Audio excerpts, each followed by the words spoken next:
Paris is situated in northern France on the banks of the River Seine. With a population of over 12 million people, the French capital is at the heart of the Île-de-France region.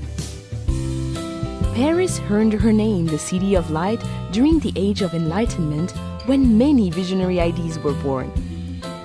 It is a light that has remained undimmed and which now attracts 42 million visitors a year, making Paris the most visited city in all the world.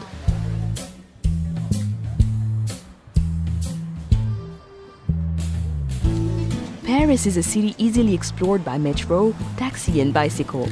But her charms are best found on foot. Her attractions are never far apart, and in between, well, merely walking her streets is to wander through picture postcards.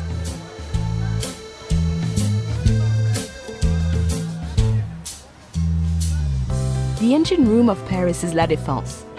This modern business district, filled with light and art, is testimony that Paris is designed for living, even when at work. From the futuristic Grand Arche at La Défense, the 6-mile-long historic axis of Paris leads us back into France's grand past.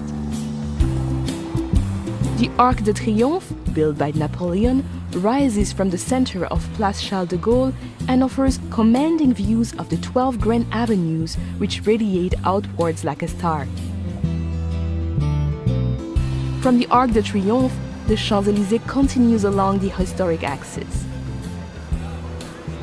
This grand avenue is where Parisians come to dine, shop, enjoy the theater, and to celebrate life.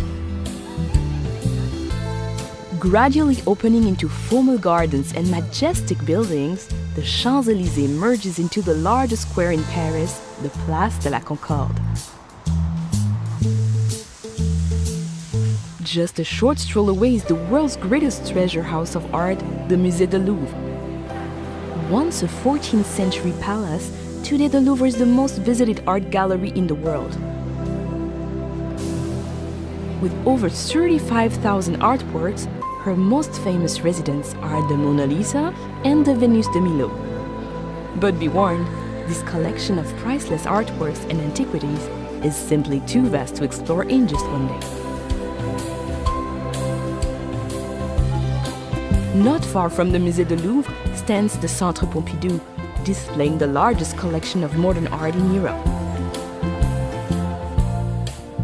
Parisians are still debating whether this radical design is the vision of a madman or a genius. Notre-Dame Cathedral is situated on Île de la Cité, a natural island in the River Seine.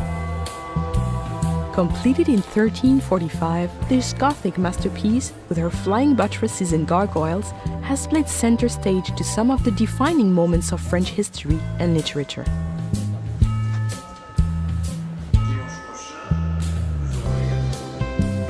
Parisians see it as their duty to enjoy life to its fullest. The Luxembourg Gardens, with its Grand Bassin, fruit groves, and over 100 statues and fountains, is the ideal place to grab a deck chair and play the Parisian at rest. Nothing says Paris like the Eiffel Tower. The Iron Lady can be seen from all over the city. However, nothing can prepare you for the moment when you first stand at her feet, or the views from the top that you will hold dear for a lifetime.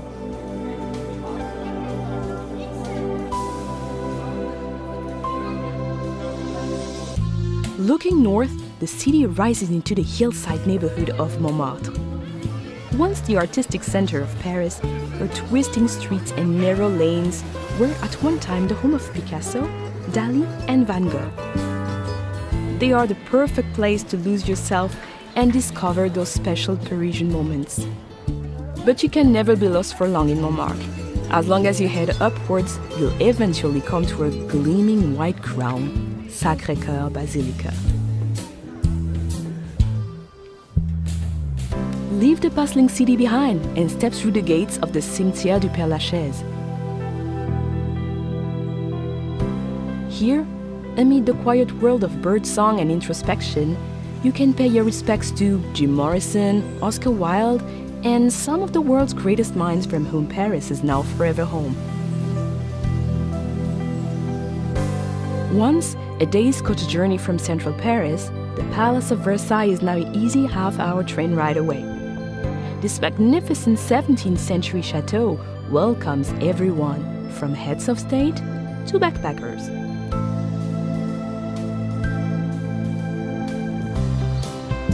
The River Seine runs right through the heart of Paris, creating a natural divide between her famous left and right banks.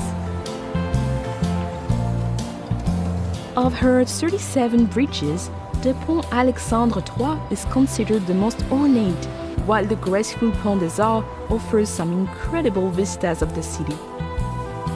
Artists and photographers gather here to capture the light, while lovers attach padlocks to the railings, as if to say, "This is Paris. Now we are Paris too."